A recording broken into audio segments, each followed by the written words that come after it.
So today, my topic is entitled Hope in Tough Times. Are you ready to receive your blessing today?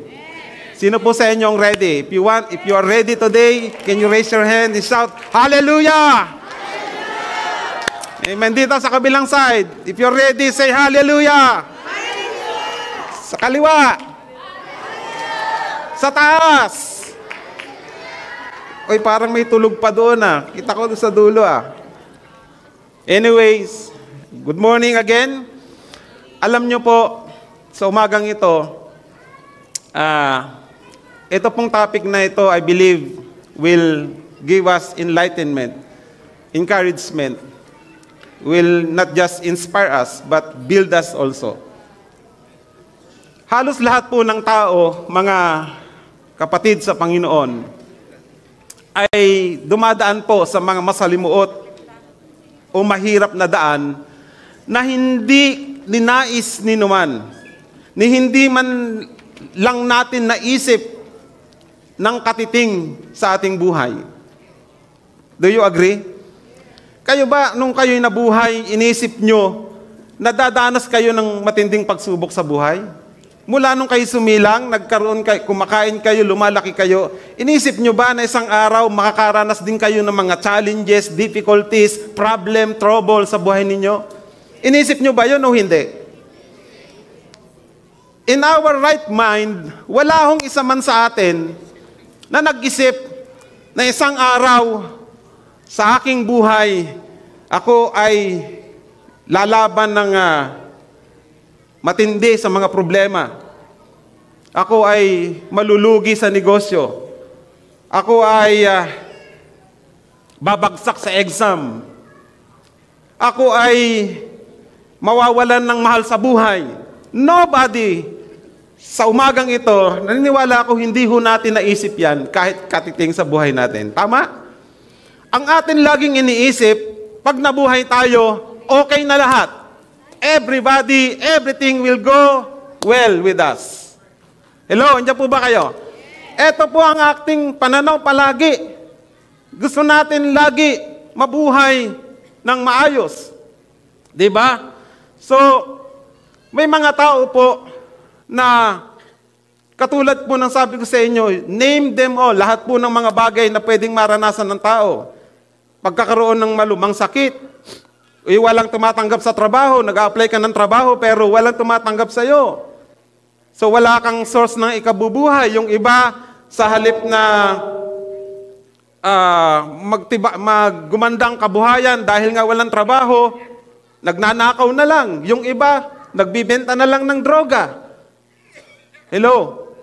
Ito po yung mga resulta niyan. Nagiging dahilan po yan sa ating mga pamilya, sa ating buhay ng kalungkutan, sakit ng ulo. Tama?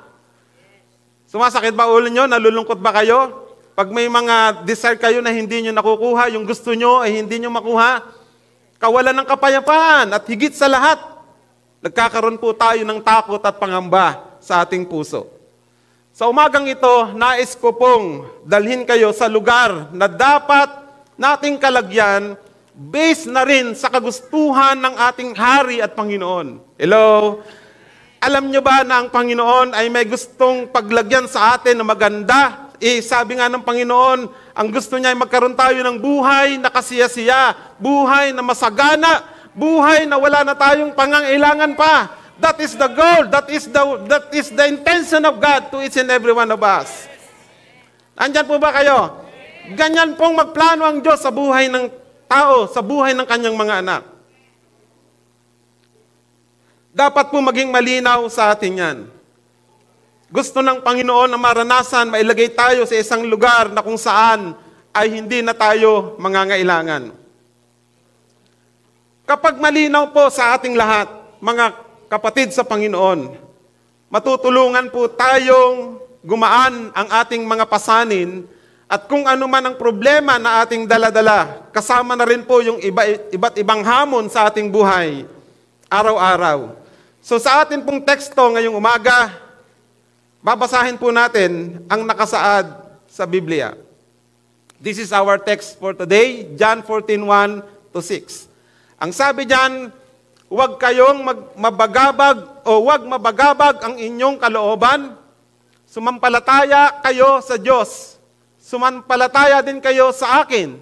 Sa bahay ng aking Ama ay maraming silid. Kung hindi ito totoo, sasabihin ko ba sa inyong pupunta ako roon upang ipaghanda kayo ng inyong matitirhan?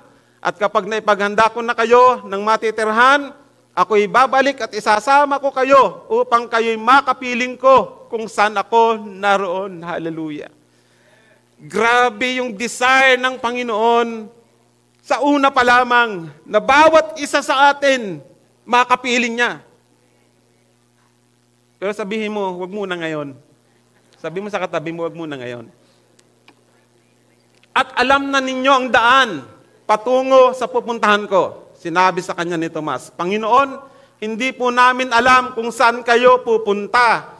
Paano naming malalaman ang daan? Sumagot si Jesus, ako ang daan, ang katotohanan, at ang buhay. Sabihin nga natin, ako ang daan, ang katotohanan, at ang buhay. Walang makakapunta sa Ama kundi sa pamamagitan ko. Pagpalain po ng Panginoon ang kanyang salita na atin pong pag-aaralan sa umagang ito. Let me share to you how Jesus taught this with His disciples. There are 5 hope-filled words from Jesus that we should know and understand when tough times surprise us. Alam nyo ba yung kahirapan, yung masalimuot na dinadanas natin sa buhay, minsan dumadating na lang yung bigla. Hindi nyo inaasahan. Tama, mali? Yung kahirapan minsan ay yung bagay na hindi mo inaasahan. Ibig sabihin, wala ho tayong control dyan. Dumadating na lang pong bigla yan. And Jesus gave us 5 hope-filled words in these scriptures that we have read a while ago. Here is the number 1 point.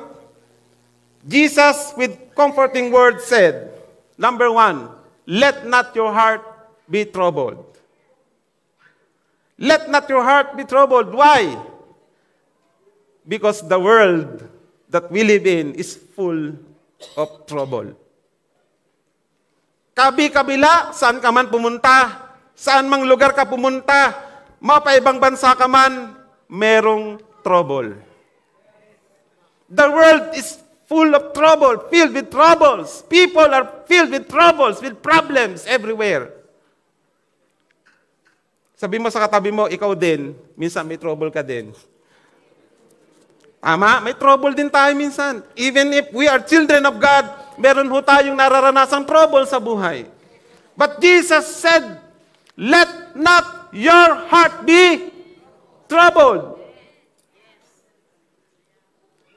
Ang sabi ho dito, this is a very comforting words from Jesus. Let not your heart be troubled. Sabi niya, sinabi ko ito sa inyo. Bakit? Sa John 16:33. Upang sa inyong pakikipag-isa sa akin, ay magkaroon kayo ng kapayapaan. Magdaranas kayo ng kapighatian sa sanlibutan ito. Ngunit tibayan ninyo ang inyong loob na pagtagumpayan ko na ang sanlibutan. Hallelujah! Woo! The Bible says that the world is in trouble. We are facing troubles every day. Sabi nga ni Pastor Aida kanina, wala naman sa inyong pumunta rito na walang problema. Taas ang kamay ng walang problema na naririto. Taas ang kamay. Titignan ko kayo at papupuntahin ko kayo rito para kayo ang mag-preach dito. Wala akong nagtaas. Why? Because you came here. Yung iba punong-puno ng trouble, ng problema. Yung iba naman walang problema. Relax na relax lang. But overall, the Bible is very accurate. All of us are in trouble. Because it is already written in the Bible. Ang sabi diyan, magdaranas kayo ng kapighatian sa sanlibutan ito. Hindi ho mawawala ang mga bagay na yan. Ngunit, ito ang sabi ng Panginoon, tibayan ninyo ang inyong loob. Ano daw dapat gawin? Tibayan ang ating kalooban. Bakit? Kasi napagtagumpayan na ni Jesus ang sanlibutan. Ladies and gentlemen, mga kapatid sa Panginoon, the God we serve is an overcoming God. He is a victorious God. The God who is in you is a victorious God. He gives us victory. In fact, the fact that you are sitting here right now, alam ko po, ang Diyos nagbigay ng tagumpay sa inyo. Hindi ho kayo makapunta sa lugar na ito kung hindi ho nagbigay ng tagumpay si Lord sa buhay ninyo. Hello? Wala kayo rito ngayon kung hindi kayo pinagtagumpay ng Diyos sa buong sanlinggo na to. Hindi natin maiwasan, mga kapatid, ang trouble. But God has given us His Word na pagtagumpayan niya ang sanlibutan ito. Trouble, according to Jesus, is predictable. We can predict troubles. Sickness and pain. Ito lang pong nakaraang buwan, itong buwan na to, meron po tayong dalawang kapatid sa Panginoon na umuwi na sa Panginoon. Andito po yung asawa ni Brother Vic Presa, ang ating kapatid, Sister Nida Presa. Meron po tayong hindi maiwasan at minsan hindi natin inaasahan na bagay sa mundo. But the Bible is very clear, do not let your heart be in trouble. Namatayan ka, nalugi ka sa negosyo, hindi ka nakapasa sa exam, wala kang trabaho ngayon, hey, listen to me. Meron tayong pag-asa sa Panginoon. Laging merong pag-asa. Meron tayong laging hope sa Panginoon. Isaiah 41 verse 10 says, ako'y sa iyo, huwag kang matakot. Ako ang iyong Diyos, hindi ka dapat mangamba. Palalakasin kita at tutulungan, iingatan at ililigtas. Hallelujah! That's our God. Huwag po tayong manghina. Very clear yan. Ang sabi mismo ng Panginoon, ako ay sasayo, huwag kang matakot. Alam nyo, ang kinakatakot lang natin palagi, madalas nagiging, kaya tayo natatakot, alam nyo? Hindi kayo. Pag hindi natin isinasabuhay yung mga prinsipyo ng Panginoon na tinuturo ng ating mga pastor sa atin, pag hindi natin ito ginagawa, dito po tayo papasukin ng takot. Bakit? You know it eh. Yung principle ng Panginoon, pag nasa sayo, kahit sinong Poncio Pilato, kahit ang demonyo pa, hindi ka pwedeng ma-attack niyan. Kasi yung salita ng Diyos ang iyong panlaban, demonyo. Pero the moment na yung salita ng Diyos hindi natin ginawa, kapatid, dito tayo papasukan ng takot. Pag yung takot, kumuyakot sa inyo. Pag kayo'y kinalikot ng takot, Pastor Mark, yari tayo. Pag tayo ay inunahan, kalikutin ng takot, sigurado yan, hindi ka makakagalaw. That's why the Bible is very, very important. The words of God is very important to each and every one of us. Without the Word, without the Bible, hindi natin malalaman, uy, ang Diyos pala, sa akin, wag kang matakot. Ay, ako'y laging takot eh. Ay, sabi ng Panginoon, huwag kang matakot. Hindi ka rin dapat mangamba. May sakit ka ngayon. Huwag kang mangamba. Kasi yun ang sabi ng Panginoon eh. Ano bang susundin mo? Yung sinasabi ng tawan mo? O yung sinasabi ng salita ng Diyos? Bahala kayo. Mamili kayo kung anong pipiliin nyo. Pero, titiyakin ko sa inyo, pag ang pinanghawakan nyo ay salita ng Diyos, kapatid, mananatili kang nakatayo kahit may sakit ka. Pupunta ka ng church, kahit masakit yung tuhod mo, kahit may nararamdaman ka, masakit yung balahibo mo, pupunta ka ng church, magsisimba ka, because in this place you will be filled with the presence of God, with His Word. At pag ganyan po nangyayari sa atin, tuloy-tuloy po ang pagbabago, ang pagpapalakas ng Panginoon. Sabi nga ni Pastor, hindi na tayo matitisod kasi nagmamature na tayo sa ating relasyon sa Panginoon. Hindi ka na nakapokus sa tao, nakapokus ka na sa Panginoon. Pag may problema, ang focus mo hindi doon sa problema, sa Panginoon nakapokus ang iyong paningin. Dito po tayo nakakaproblema palagi. Pag nawala ang focus natin sa Panginoon, diyan po magsisimula na tayo lumubog sa problema na meron tayo sa mundong ito. Again, walang exempted dito. Mapastor ka, ma-leader ka, mayaman ka man o mahirap, we are all have problems. But the difference is when the Word of God is in you, nire-receive mo to, kiniklaim mo to, ina-apply mo to sa buhay mo, isang araw, babaguhin ng Panginoon na sitwasyon na meron ka. Hindi ko alam kung kailan, but believe me, when God works, it is always the right timing.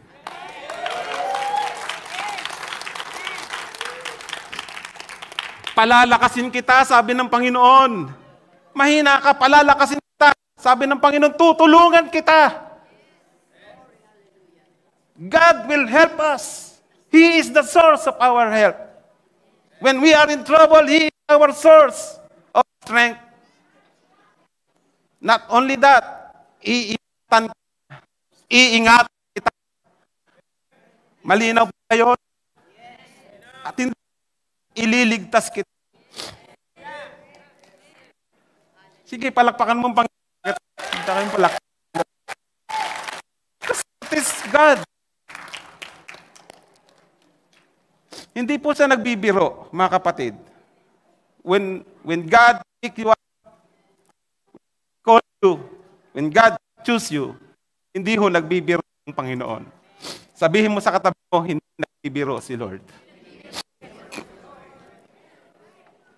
Is very, very, very, very serious with you, with us. Hindi po siya nagbibiro nang tayo po ay tawagin niya sa Kanya. At kung tinawag ka ng Panginoon sa Kanya, maniwala ka, hindi Kanya bibitawan. Uulitin ko, ang Diyos na tumawag sa iyo sa lahat ng sandali ng buhay mo, kahit ikaw ay gustong kumawala, hindi ka bibitawan ng Diyos. God will never leave you, the Bible says. God will never forsake you.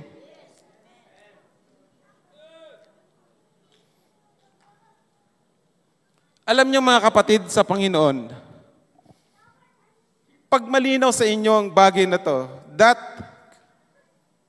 the Bible says, let not your heart be troubled. Let not your heart be troubled. Yung salitang ito ang magdilid sa inyo. Para sa panahon na kayo po ay may problema, it will lead you to your knees and pray to God. The moment you kneel down and pray to God, God will answer you. God will reach out. God will pour out His grace, His mercy. Ano mang kailangan mo, when you kneel down, humble yourselves to God. Hallelujah! Aabutin ka ng Panginoon. Hindi ho kasi madamot ang ating Diyos. Sinasabi ko sa inyo ito because this is the Word of God to each and every one of us today. Psalms 9, awit 9 verse 9. Sabi dito, sabay-sabay.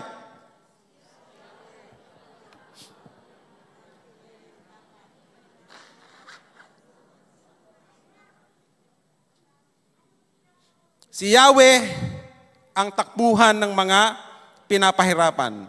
Matibay na kanlungan sa oras ng kaguluhan. Hallelujah.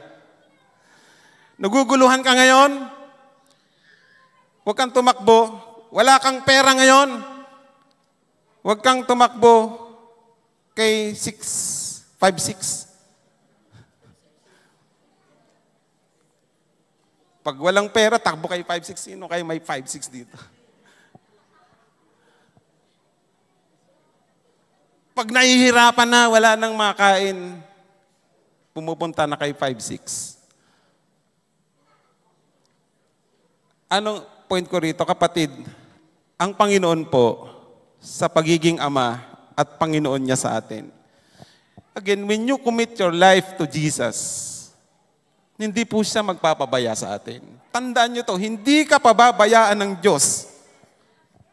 Sabi ng Bible, sabi ni David, wala akong nakitang isang anak ng Diyos na namalimos. If you are with God, if God is with you, kaya po nating mabuhay ng may karangalan. God is able to help us to live with honor at hindi po kahihiyan ang ating buhay. Believe me, if you will take it seriously sa buhay mo ngayon, kapatid, paniwalaan mo to. Kayang-kaya kang alisin ng Panginoon sa kalagayan mo. Kahirapan mo, problema mo, pagsubok mo, problema mo sa anak mo, sa kasawa mo, sa trabaho mo, God is able na alisin ka sa mga sitwasyon na to. Tutulungan ka ng Panginoon na laging managumpay. Siya ay ating takbuhan. Siya ay matibay nating kanlungan sa panahon ng kaguluhan. 2 Corinthians 1:3-4. Sabi dito, purihin natin ang ating Diyos Ama, ng ating Panginoong Hesukristo, ang Ama ng kahabagan at Diyos na pinagmumulan ng lahat ng kaaliwan. Inaaliw niya kami sa aming mga kapighatian, upang sa pamamagitan ng kaaliwang tinanggap natin sa Kanya, ay maaliw naman namin sa mga nahapis. Listen to me. There is a purpose why ikaw ay pinapadaan at pinaparanas ka ng Panginoon sa mga bagay na ito. There is always a purpose. Sino sa inyo ang nahihirapan minsang lumampas sa mga problema? Sino sa inyong nag-struggle pag dumating kayo sa problema? Siguro wala naman ditong nag-i-enjoy pag dumating yung problema. Di ba, Sister Nida? Pag may problema, talagang minsan iiyak ka eh. Pag sobrang tindi ng iyong pasanin na dinadala, iiyak ka eh, mapapaiyak ka eh. Wala kasing may gusto niyan eh. Hindi din natin pinalano niyan eh. Pero you know, in this verse, makita po natin that God sometimes will allow us, pinapadaan tayo, pinaparanas ng mga bagay na nahihirapan tayong lampasan ito. Why? Makinig kayo. Why? Upang matapos mo itong pagtagumpayan. Ulitin ko, upang matapos mo itong pagtagumpayan, ikaw naman ang inaasahan ng Diyos na magpalakas at mag-encourage sa iba. So una-una lang yan, kaya ka pinadaan ng Diyos dyan, para isang araw, ikaw naman yung magpapalakas sa kapatid mo, sa kaibigan mo. Hello? Kasi paano tayo makakatulong sa iba kung hindi tayo padadanasin ng Panginoon sa matitinding pagsubok na ito? The purpose is for us to be a blessing also to others. Hindi pa rin pansariling kakayahan, hindi pa rin pansarili lang ang goal, ang layunin kung bakit po tayo inaalaw ng Lord to go through these things na hindi po natin at ayaw nating daanan. You will be an encourager someday sa iyong asawa, sa iyong anak. Isang araw, hindi mo siya nadadala sa Panginoon because nakita ng iyong anak, ng iyong pamilya, yung pananampalataya mo, kahit wala ka ng bigas, kahit wala ka ng maisaing, wala ka ng pera, pumupunta ka pa rin sa church, nagtataas ka ng kamay, nagpupuri ka sa Panginoon. Isang araw, makikita yun ng anak mo, makikita yun ng mga mahal sa buhay. Isang araw, sasabihin nila, anong meron ng taong ito? Because that will begin, that will start na mangungusap ang Panginoon sa kanila para ikaw ay mag-testify sa mga taong ito. Hey, alam mo ba, dinanas ko yan. Dumaan ako dyan sa grabing pagsubok na yan. Ito ang ginawa ko. lumapit ako sa Panginoon. Iniluhod ko sa Panginoon. Tinulungan ako ng Panginoon. Gusto mo rin ba? In that way, you will be used by God to share the good news to these people. Mga kapatid, napakalawak ng plano ng Diyos sa buhay natin.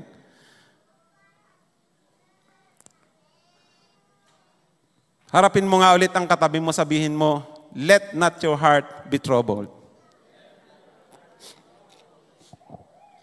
Gusto nyo pa? Gusto nyo pa ng encouraging words? Okay. Here is another encouraging passages found in Mark 4:35 to 40. When the disciples encountered storm in the sea, malimit po nating naririnig ito. Alam nyo, kahit malimit nating marinig to, may mga time na yung narinig mo hindi para sa'yo, para sa katabi mo. Hello? Kaya pala, walang impact sa'yo yung word, hindi pala para sa'yo yun, para pala yun sa katabi mo. Para pala yun sa likuran mo, hindi pala para sa'yo yun ngayon. Maybe next Sunday, ang word ay para sa'yo. But today, maybe ang word na to ay para sa katabi mo. Kaya pala, minsan, inaalaw din ng Panginoon at parati, paulit-ulit na ipipreach ng pastor ang mensahe para mailagay ng husto, maitanim ng husto, maidikdik ng husto sa ating puso. Ito dapat ang ating lakaran, hindi ka dapat dito lumakad. Amen ba? Sino po sa inyo ang nakara-experience ng mamangka ng araw sa dagat? Taas ang kamay. Yung nakaranas niyang mamangka kayo sa dagat. Ayan, merong maraming pala rito, mandaragat. Hindi naman kayo mandaragit, Mandaragat po kayo. Sino naman sa inyo ang naka-experience na mamangka tapos gabi sa gitna ng dagat? Yun, meron din. Marami palang mangingisda dito eh. Eto, sino naman sa inyo naka-experience na mamangka ng gabi, tapos inabot kayo ng bagyo at malalaking alon sa gitna ng dagat? Meron? Oh, meron pa rin isa dito. Salamat sa Diyos, buhay ka pa, bro. There's something na meron ka. Bakit ka nabuhay? Bakit ka binuhay ng Panginoon? Anong naramdaman mo noong abutin ka ng bagyo sa gitna ng dagat na wala kang makitang bundok, may puno? Anong naramdaman mo? Anong mararamdaman mo sa ganitong sitwasyon? Ha? Kaba. Yung mahilig sa kape, kaba. Ayaw nang uminom ng kape, pag dumating sa problema, kaba pa rin.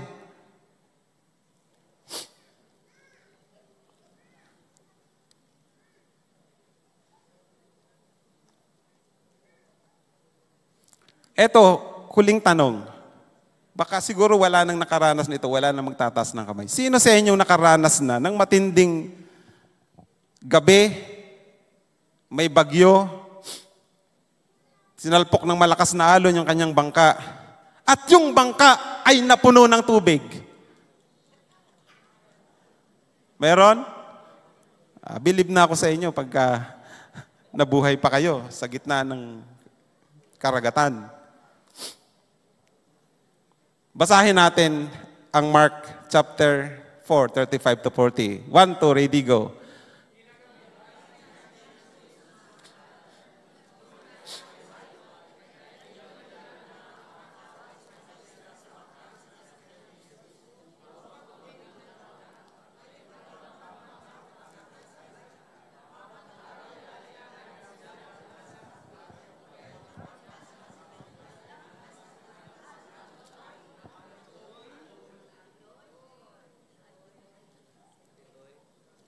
At Bitoy. Yeah. Si Jesus ay natutulog noon sa may hulihan ng bangka. nakahilig sa isang unan. Ginising siya ng mga alagad at sinabi, Guro, baliwala ba sa inyo kung mapahama kami? Bumangon si Jesus at sinaway ang hangin. Tigil! Sinabi sa lawa, tumahimik ka! Tumigil nga ang hangin at tumahimik ang lawa. Pagkatapos sinabi niya sa mga alagad, Bakit kayo natatakot? Hanggang ngayon ba ay wala pa rin kayong pananampalataya? Hanggang ngayon ba wala pa rin kayong pananampalataya? Ang sabi ng Panginoon. Imagine ninyo yung time na nasa gitna sila ng dagat. Kaya ko kayo tinanong kanina. Sobrang strong ng wind, nasa gitna sila, madilim. At sabi ng Bible, halos yung bangka nila ay mapuno na ng tubig. Alam nyo, pag ikaw ay nakasakay sa bangka, ang pinaka-the best sakyan yan, yung dulo. Kasi pag ganun yun eh. Pag doon ka sa dulo, kahit palubog na ito, nakahiga ka pa rin, pwede ka pa rin makatulog. Si Jesus, talino eh, no? Napakatalino niya. Hindi sa doon umupo sa may gitna, doon sa umupo sa may dulo.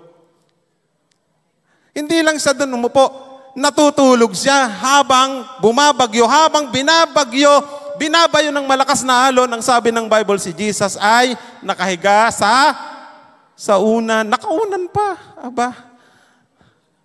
Aba, ibang klase to. Nakaunan pa. Nakahilig sa isang unan. Hindi pa nababasa kasing unan siguro, kaya si Jesus ay sarapan ng tulog. But you know,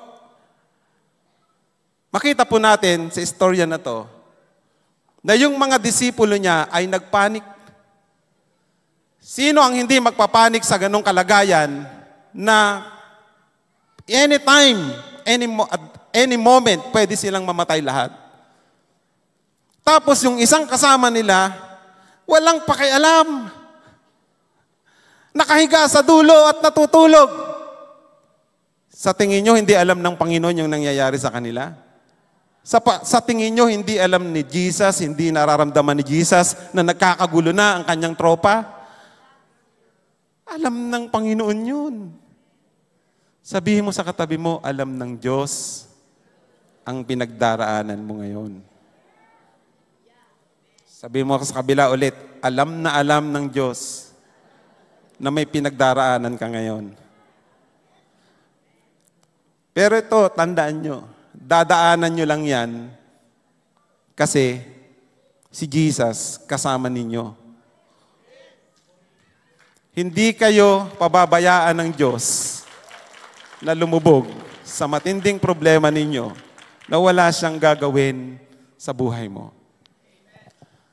God must be doing something inside your heart. God must be doing miracles sa buhay mo right now. Kaya lang, parang hindi mo pa napapansin. Bakit?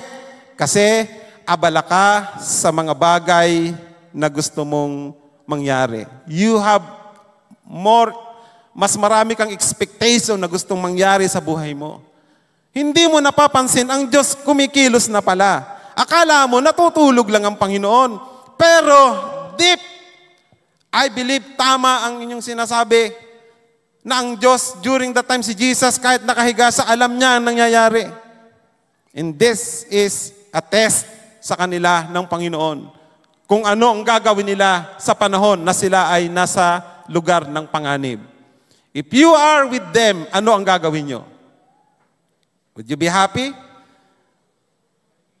Kakanta ka ba ng papuri sa Panginoon habang nakikita mo yung alon ay sinasalpok yung bangka ninyo at halos lulubog na? Kakanta ka pa rin ba? Magpupuri ka pa rin ba sa Diyos? O ngangawa ka na lang? O iiyak ka na lang? Mga kapatid, tandaan po natin, pag tayo po ay inalaw ng Panginoon na dumating sa ganitong pagkakataon, may Diyos po tayo na pwede nating tawagan. May Diyos ka, ako may Diyos, iisang Diyos natin, pwede mong kulitin. Ano mo sabi ng Bible? Sabi dito, Guro, sabi ng kanyang mga ng kanyang mga alagad, Guro, baliwala ba sa inyo kung mapahama kami? Kung mamatay ba kaming lahat dito, wala kang pakialam sa amin? Hindi mo ba kami iniisip? Papabayaan mo ba kaming mautas dito lahat nang wala kang gagawin?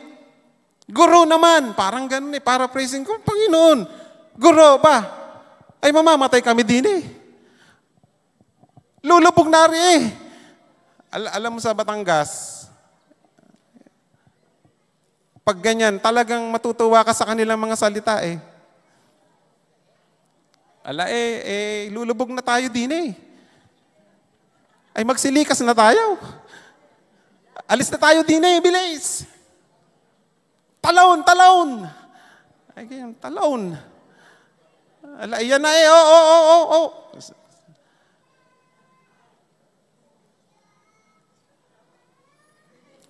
Kapatid, mga kapatid sa Panginoon, kung tayo man po ay nasa ganitong pagkakataon ngayon ng buhay natin, huwag po nating iisipin palagi na malayo ang Panginoon. Tandaan nyo, sa pagkakataong ito, sabi ng Bible, ang Panginoong Jesus ang nagsabi sa kanila na tumawid tayo sa kabilang ibayo. Doon pa lang sa kanilang plano na pagtawid, ang Diyos na, si Jesus na ang may sabi, halika, mga disipulo ko, tawid tayo, sakay tayo sa bangka, tawid tayo doon sa kabilang ibayo. May mga bagay po sa buhay natin, nakala natin, tayo lang ang siyang may gawa. Pero ang totoo, kasama pala natin ang Panginoon at siya pala ang nag-utos sa atin na gawin mo itong bagay na ito. Pumunta ka sa lugar na ito. Gawin mo ito. Eto, ganito. Minsan ganun po ang ginagawa ng Panginoon. Pero, hindi natin masasabi na sa ating paglakad, paghakbang, wala tayong mararanasang pagliglig ng ating pananampalataya. Lahat tayo padadaanin ng Diyos sa matinding pagliliglig ng pananampalataya natin. But at the end of the day, ang lagi pa rin magtatagumpay. Pag tama ang puso natin at ang desire natin talaga ay mabigyan ng kaluwalhatian ng Panginoon, kahit mahirap ang ipinagagawa ng Panginoon sa atin, I believe, sa bandang huli, sasabihin ng Panginoon, bagyo, problema, tumigil ka, tigilan mo yung anak ko na yan. Alisan mo yan. Lumayas ka sa buhay ng anak ko na yan. Pag nakita ng Diyos ang puso natin, yung ating motivation, sabi ko sa inyo, ang Panginoon kanina pa lang, I feel in my spirit, pinaramdam ng Panginoon sa akin, siya ang ating tatay. Siya ang ating ama. Hindi natin siya nakikita, pero nakikita niya tayo. At alam niya ang ginagawa natin. God knows even what you think right now. Alam ng Diyos ang laman ng puso natin. Alam ng Diyos ang kalagayan natin ngayon. He is our Father. At bilang ama, mga kapatid, hindi gugustuhin ng Panginoon na makita ka palagi na nasa struggle ng iyong buhay. Struggle ng kasalanan. Struggle sa buhay, aspeto ng buhay natin. Finances and everything. Physically, emotionally, ayaw ng Diyos na mag-struggle tayo lahat sa bagay na to. I have come, Jesus said, that you might have life and have it to the full. This is what Jesus said. Ako'y bumaba sa lupa upang kayo'y bigyan ng buhay na kasiya-siya. Buhay na ganap at kasiya-siya. Hindi buhay na kasura-sura, kapatid, ang gusto ng Panginoon. Binigyan tayo ng Diyos. God's desire, God's plan is for us to have life that is full, that is more than enough para tayo po ay maging pagpapala din sa iba. Sige, palakpakan natin ang Panginoon.